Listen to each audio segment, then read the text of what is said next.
Let's get straight to it. Number 10, professional line stander. There are actual companies, like same old line dudes out of Washington, D.C., that pay people to stand in line for you. Congressional hearings, Supreme Court cases, big product launches, you name it. You've probably stood in a long line yourself and thought, someone should pay me for this. Turns out someone does. Some clients are lobbyists who need a guaranteed seat inside a hearing room. Some are just regular people who don't want to camp outside an Apple store for 18 hours. The line standers show up at 3 a.m., hold the spot, and hand it off right before doors open. Experienced ones can make real money doing this full time. And yeah, some of them have literally slept through rainstorms just so some guy in a suit could walk in 5 minutes before a hearing starts and take the seat like he earned it. Number 9, hotel bed tester. Hotel chains and mattress companies actually hire people to sleep in different beds and rate them. Yes, this is exactly as good as it sounds. We're talking mattress firmness, pillow height, sheet thread count, room temperature. All of it gets scored. Some testers travel to dozens of hotels a year, sleeping in a new bed almost every single night, tracking everything from how fast they fell asleep to how many times they woke up. Sounds like the easiest job on earth, until you remember constantly sleeping in unfamiliar beds in unfamiliar rooms is actually a legitimately hard way to get quality sleep. Still, professional napper who gets flown around the country is a real line on a real resume. Somewhere out there, someone's job is literally to sleep better than you tonight. Number 8, water slide tester. Somebody has to be the first human being down a brand new 90-foot water slide before it opens to the public, and that job actually exists at real theme parks. Testers check water flow, speed, landing depth, and whether the ride is actually fun, not just technically safe. It's seasonal work, it's wet, and yeah, it involves genuinely riding water slides for a paycheck, but it's also the reason nobody's getting launched out of a slide and into a parking lot on opening day. Somebody already took that hit for you, on purpose, for money. Number 7, Odor Judge. Companies like Procter & Gamble and Unilever employ trained smellers who sniff human armpits before and after a product's been applied and rate how well it actually worked. Yes, this is a real, documented job title. These aren't random employees getting volunteered for it either. They go through actual training to calibrate their noses and rate odor intensity on a consistent scale. Someone out there has a job title that's essentially professional armpit critic,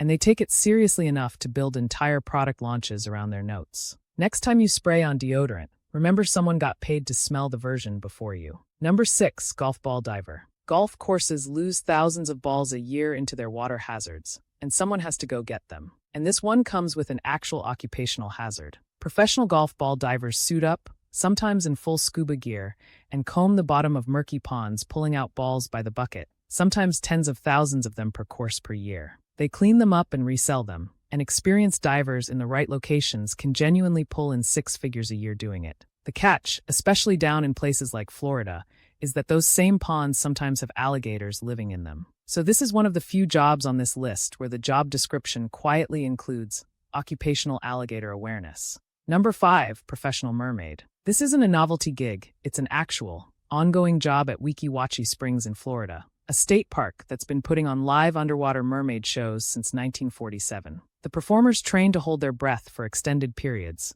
swim in full fintail costumes against real spring currents, and do choreographed routines completely underwater in front of a live audience watching through glass. It's physically demanding enough that it's treated like actual athletic training, and it's a genuine, ongoing profession within a Florida state park. So somewhere in Florida right now, someone is clocking in, putting on a tail, and going to work as a mermaid. Number 4, Foley Artist. Every footstep, punch, sword clang, and rustling jacket you've ever heard in a movie almost certainly wasn't recorded live on set. It was built afterward by a Foley artist, named after Jack Foley, who pioneered the technique back in the 1920s. Once you know this exists, you'll never watch movies the same way again. These are the people crunching cornstarch in a bag to fake footsteps in snow, snapping celery to fake bone breaks, and slapping leather gloves together to fake punches, all while watching the scene and matching the timing frame by frame. It's a legit, respected craft in the film industry. That fight scene you loved last week? Someone was in a padded room,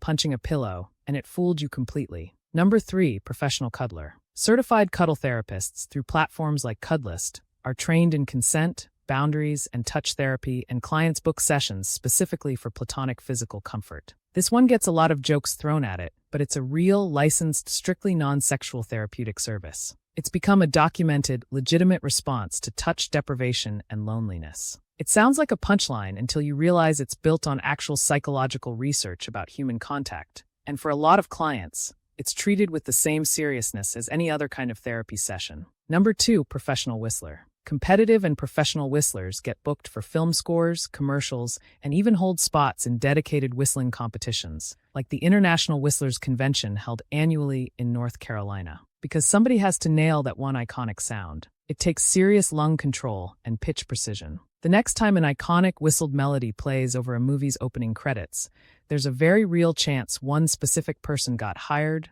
rehearsed, and paid specifically to nail that one whistle over and over until it was perfect. Number 1, professional mourner. In parts of China and West Africa, hired professional mourners are still a real part of funeral traditions today, brought in to wail, cry, and publicly grieve to honor the deceased and show the family's status and respect. This is the one that sounds the most made up, but it's actually existed across cultures for centuries. In 2013, a UK company literally called Random Mourner launched, offering to send trained actors to sit in the pews at funerals for families worried about low attendance. It sounds bleak on paper, but it's rooted in something pretty human. The idea that grief deserves witnesses, and if you can't guarantee enough people will show up, you can actually hire some. It's easily the strangest job on this list, and also somehow the one that makes the most emotional sense once you sit with it for a second. That's it for this video. More on the way. Subscribe to catch them.